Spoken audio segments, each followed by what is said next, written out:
Good afternoon. It's great to be with you. I want to thank Penny Nance for all the great work that she does and this organization does. There's not a lot of great stuff happening in Washington, D.C. area, but Concerned Women for America is one of them. So God bless you for what you do. I can tell you in Florida, one of the reasons we've been successful is I keep a close eye on what's going on in Washington, D.C. If I'm ever in doubt about what to do, I look to see what D.C.'s doing, and I do the opposite, and that's worked out pretty well for us. I want to thank many of the people in this room. Almost 2 years ago, my wife was diagnosed with breast cancer, and we have a 6'5" and a 3-year-old now. At the time, it was a 4, 3, and 1-year-old, and that's not the type of diagnosis a mother of those young kids want to get. And it was a difficult time to process that, and a lot of fear about what the future held, a lot of the roadblocks, and some of you have had to gone through this, and you've told me that, and you know it's not easy. Once we went public that she was facing this, I can tell you one of the things that made the biggest difference were the prayers that we received from people throughout this country. The power of prayer is real, it's powerful, and I'm happy to report my wife is doing better than ever right now.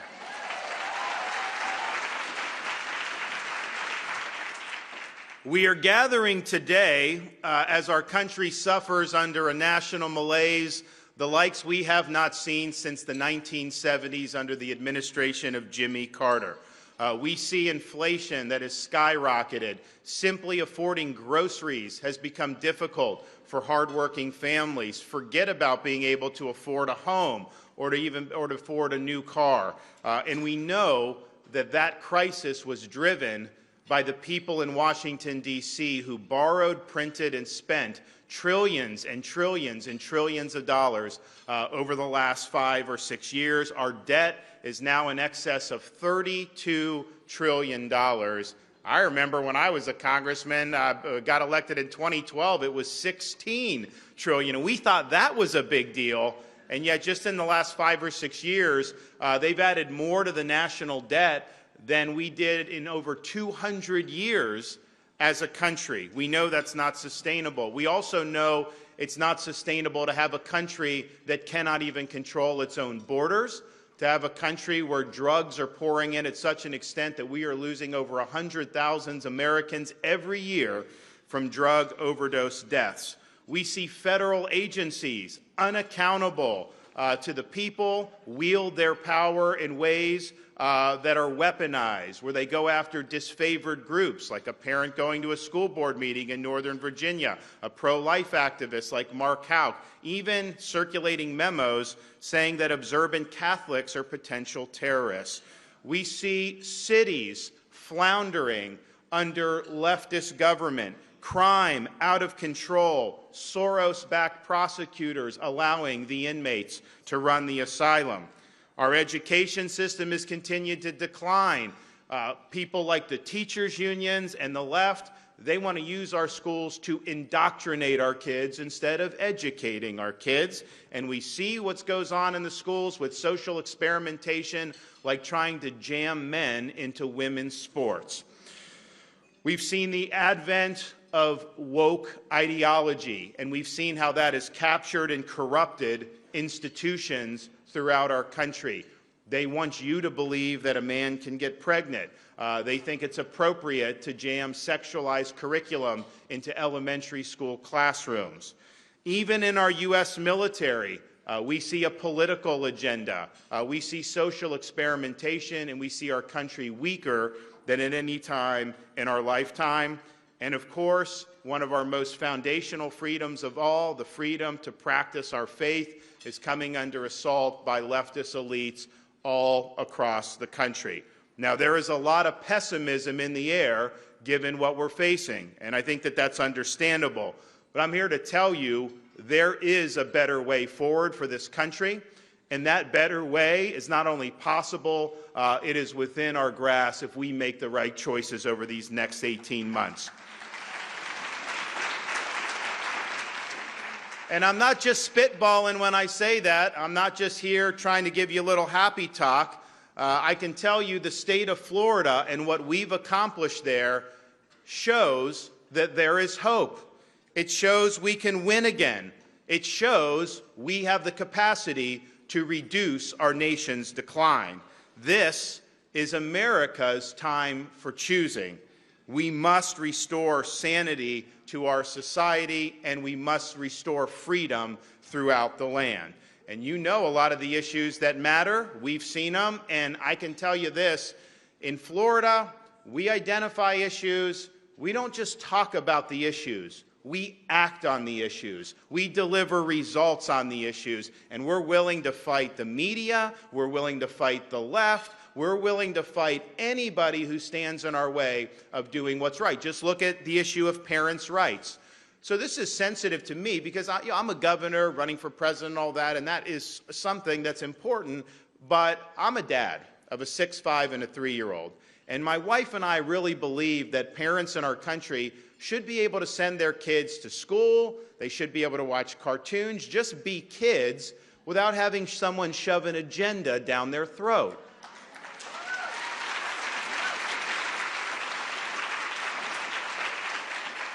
Our society used to understand the importance of parents' rights. In Florida, we have made sure that the rights of parents are reflected in the laws of the state of Florida. You, as a parent, have a fundamental right to direct the education and upbringing of your children. Schools are important, other parts of our society are important, but that does not supersede the role of parents.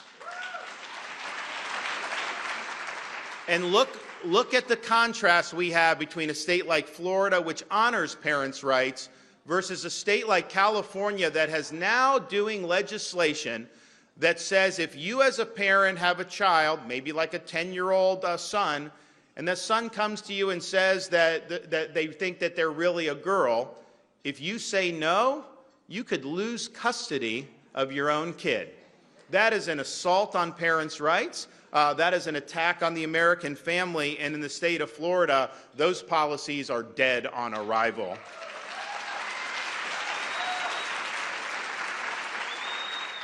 Now, part of parents' rights is, you should have the right to send your kid to the school of your choice, regardless of your income.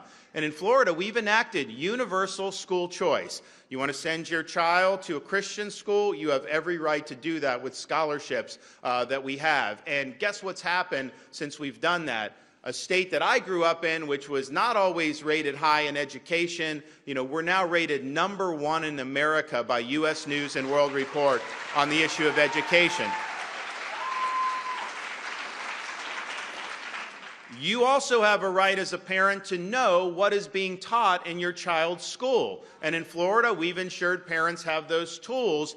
Why they are trying to jam some of this into these grades, particularly the younger grades, but they are doing it. They're trying to jam adult material and pornography. There's books like this Gender Queer, which is totally unacceptable to have. Now, the media, so we've given parents the right to go in and say, no, that's not consistent with Florida standards. That should not be in my 4th grader's library. And so it gets removed. No one even defends this stuff. Once you call them on it, they don't defend it because they know it's something that's indefensible. But what the left and the media will say is if you remove a pornographic book out of a 4th grade classroom, that is a book ban. You're banning books. I can tell you in Florida, you can buy whatever book you want as an adult. If you want to be doing this type of adult material, don't jam it in an elementary school classroom. Do it on your own time. Go watch Hunter Biden's laptop for all I care. I don't know what you do. Just keep it away from our kids, please. So it's a hoax for them to say it, but I called them on it. We did a press conference in Florida a few months ago. We said we're going to expose the book ban hoax. Before I even spoke, we just played on a TV screen what the parents had actually objected to. The news stations that were covering our press conference cut their feed because they said it was too graphic to air on television. Well, if it's too graphic for the 6 o'clock news, how is it okay for a 6th grader?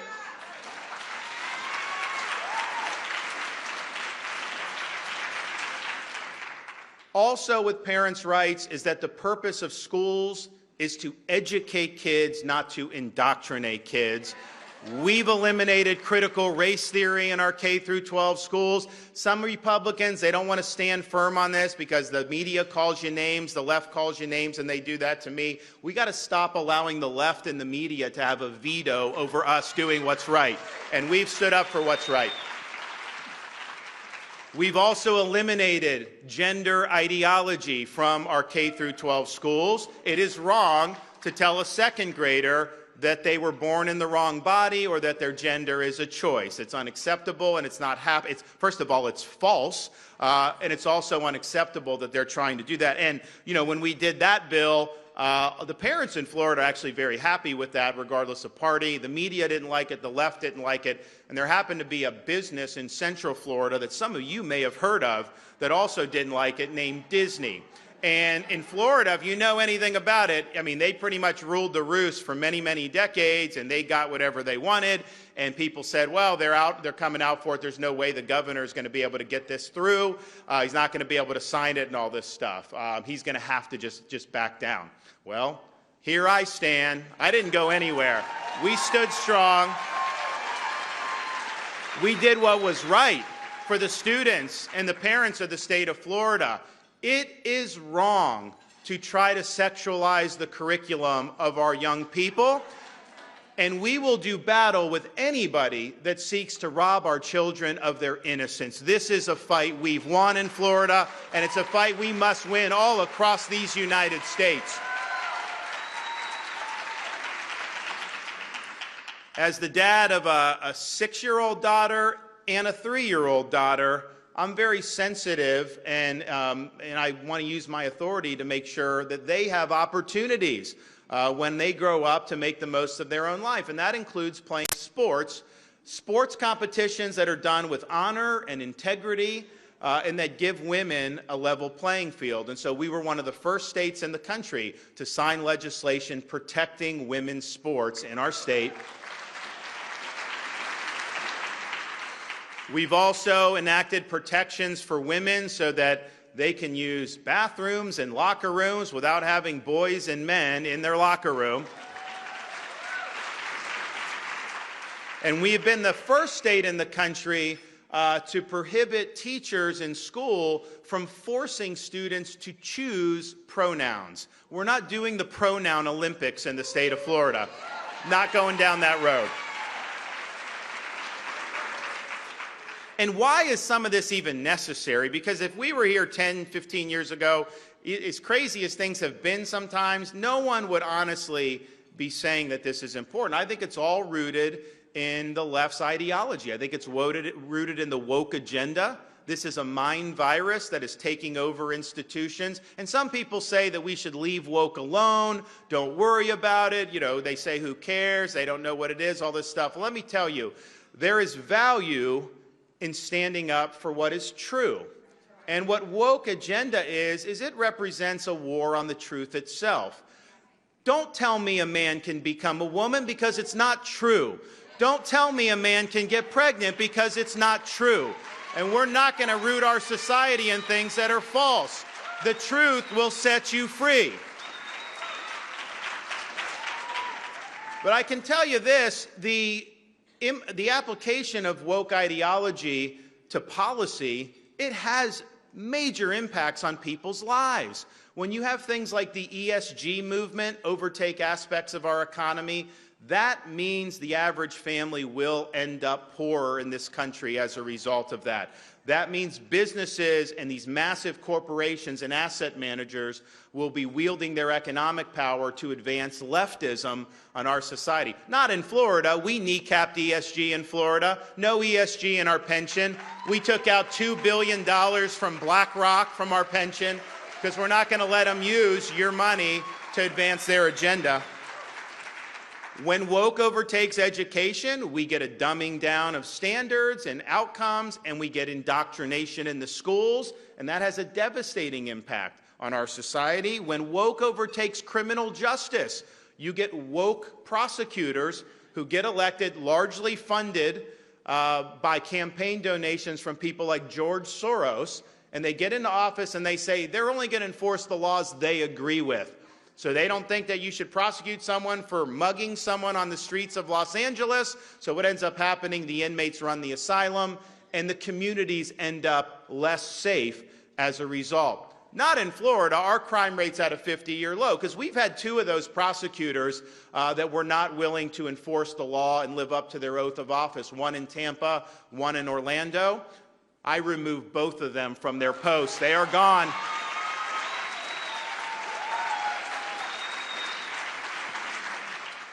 We've also, in Florida, not just given lip service, but we put our money where our mouth is when it comes to promoting a culture of life. We signed the Heartbeat Protection Act in the state of Florida, the strongest protections for right to life in the modern history of the state of Florida. We've also stood up very strongly for religious liberty in the state of Florida. And here's the thing. We'll see some of these cases, like Coach Kennedy from Washington State. All he wanted to do was pray at midfield after a football game, and wasn't forcing anyone to do it. A lot of the players wanted to do it. He lost his job because of that. And so he goes all the way up to the Supreme Court, and he wins 6-3. And people say it's a victory for religious liberty. And I'd say, yeah, in a narrow sense it is. But I say to you, the fact that that case is even being litigated shows we do not have religious liberty in this country. What the left wants is, they say you have the right to go to your church for that 1 hour every Sunday, and you can believe what you want to believe. But the minute you get outside that church, they think you need to bow down and bend the knee to their agenda. That's not religious freedom. That is not what our founding fathers fought for and established. And this was something that was very important to them. George Washington, soon after he became president, he got a letter from a rabbi at the Hebrew congregation in Newport who thanked him the fact that in America, this Jewish congregation could practice their faith freely. And Washington wrote back and he said, it's great to be in a country where your right to practice is not simply tolerated by elites who ultimately have control over the scope of your freedom, but is something that is yours as a matter of God-given right. And we need to get back to religious freedom being something as a matter of God-given right. Because you look at the victory with 303 Creative, the compelled speech, where they were forcing a Christian to say something that they didn't want to say, they won 6-3. Those three liberal justices would have forced them to bend the knee. And here's the problem with that. If it was a conservative law forcing a liberal business owner to profess something they disagreed with, all three of those liberal justices would have voted the other way. And we know that. So what does that mean? It means the left views leftist ideology as effectively the national religion. They will tolerate our faith as long as it doesn't impact their agenda. The minute there's a conflict, they expect believers to bend the knee. I can tell you in Florida that is not acceptable. When I become president in the United States, that is not going to become acceptable.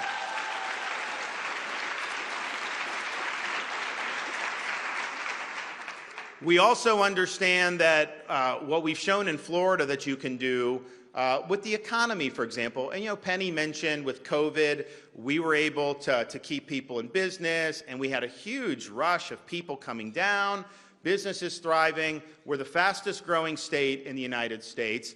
We're leading the nation in net in-migration every year since I've been governor.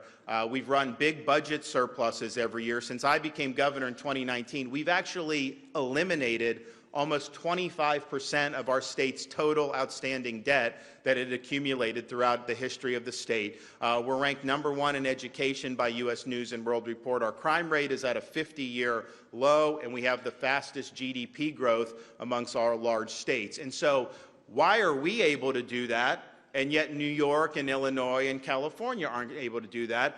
Because we are leading and we are doing policies that are supporting the freedom of the people that we represent. They are doing in the states what Biden's trying to do up here. Of course it's not going to work. And so we showed you can work, you can have the strong economy. So we must reverse Bidenomics on day one. And I'm going to take all those rules and regulations and throw them right in the trash can where they belong. I'm not going to let the Congress spend this country into oblivion any longer. And let's just be clear, we didn't get $32 trillion in debt just because of one party. It's been Republicans and Democrats in D.C. who have bankrupted this country, and we need a new sheriff in town, and we will do that. And we will also help to reduce inflation by expanding our domestic energy production. We will be energy dominant again in this country, and that will be good not just for people's pocketbooks, not just for business, not just for jobs. It's going to be good for our nation's national security. Biden has weakened us with his Green New Deal. We're taking that and we're chucking that in the trash can on day one as well. And finally, and I know there's a bunch of other stuff, but our time is limited, I'm somebody that hates listening to the rhetoric when it's not followed by results. There are things that, I could have promised as governor, I could be promising now on the campaign trail that I know aren't going to happen. And so I don't do anything that I'm not going to follow through on. So if I tell you I'm going to do something, you can kind of write that down, and when he gets in there, he's going to do it. And I'm sick of being, for years and years and years, having Republicans complain about our southern border. I'm going to be the president that finally ends the border problem in America. And you do that by declaring it a national emergency on day one. We're going to marshal all available resources, including our U.S. military, to be on the border, to stop the invasion coming in. Yes, we will build a border wall, because I think that that's something that's good and important, and it needs to be done. But even more important than that, as Commander-in-Chief, I'm going to be willing to lean in against the Mexican drug cartels. They are killing tens of thousands of our citizens every year by bringing fentanyl into this country. I've met with now dozens of angel moms. These are mothers who have lost a child because of fentanyl overdose. And I can tell you, there's people that have problems with addiction, and sometimes that spirals out of control and it's a tragic outcome. But what we're seeing with fentanyl is you're having young people who think they're taking like a Xanax to help them get through finals. It turns out it's laced with fentanyl. They take it, and then they die. So just imagine as a parent, if you have kids of that age out there, they can make one small mistake, and that could be the end of it. And yet, Joe Biden doesn't care about these people that are dying. He's not lifted a finger to hold the Mexican drug cartels accountable. They are invading our country and killing our people. I'm authorizing the use of deadly force against them. If they're breaking...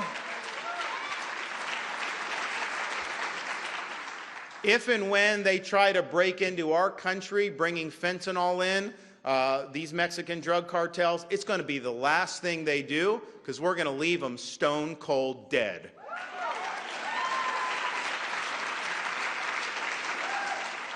So I want to thank you all for all your hard work, your dedication to the cause and our country.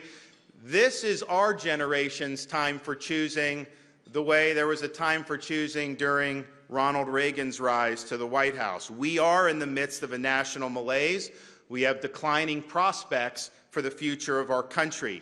We cannot and we must not accept this decline as inevitable. We have to refuse to raise the white flag of surrender. We must reverse this nation's decline. We must deliver to our people a new birth of freedom.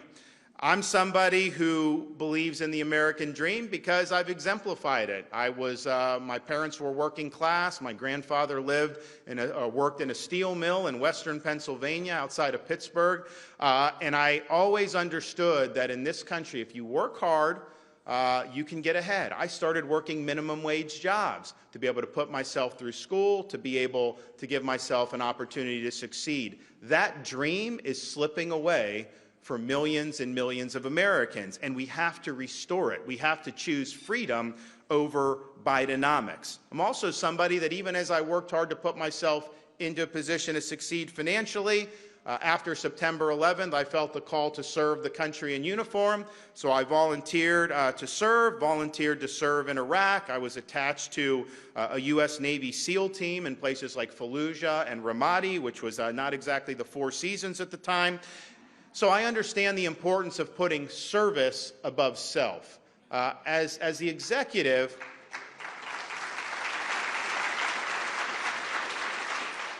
As the executive, you're called upon to be the leader, but what you have to do is you have to channel the hopes, dreams, and aspirations of the people that you're representing. It's not about me. It's not about my issues. It's not about litigating things from the past. It's about your future.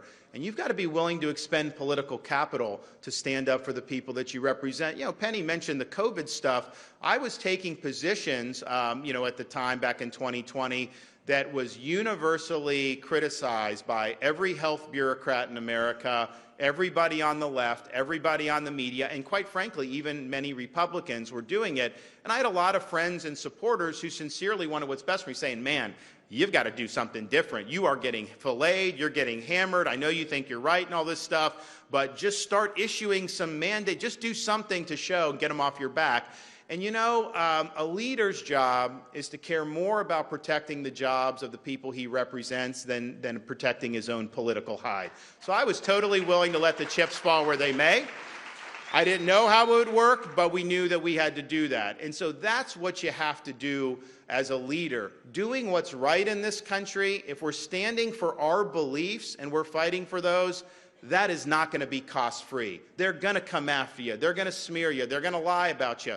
They're going to do everything they can to stop you, but we always have to choose strength over surrender, and that's exactly what I will do. And then, as a dad of 3, I'm very sensitive to what's going to happen to our next generation. Yes, I believe in the rights of parents deeply because I'm living it, and my wife and I understand how important it is, and we understand how important it is that we finally fix education in this country so that these schools are not indoctrinating, but they are actually teaching our kids how to learn. So the time for excuses for our country is over. We are not getting a mulligan on 2024. I do not want to repeat like we have in the last few elections where there's all these recriminations, all these excuses about why you didn't do or this do. I want to do like Florida, where we win the biggest landslide in the history of the state. That's what I want to do. So we have no choice but to get the job done. We've got to get the job done for our future, our kids, our grandkids. We also owe it to the people that have sacrificed in prior generations, people that have worn the uniform, risked their lives, and indeed given the last full measure of devotion. We don't do justice to their sacrifices if we allow this country to decline. It can be done. I showed in Florida it can be done, and the fact that we have stood up, gotten done what we said we were going to do, stood for the right principles, fought the left, beat the media, beat the Democrats, shows that you can trust me to do the right thing in the future. If I tell you I'm going to do it, you know I'm going to do it. And I can promise you this, it's not going to be an easy road to get our country out of the malaise that it is, but it can be done. And as your president, I promise you this, I will not let you down. God bless you all. Thank you so much. Thank you. Thank you, Governor Thank you very much. DeSantis. God bless you all. Thank you.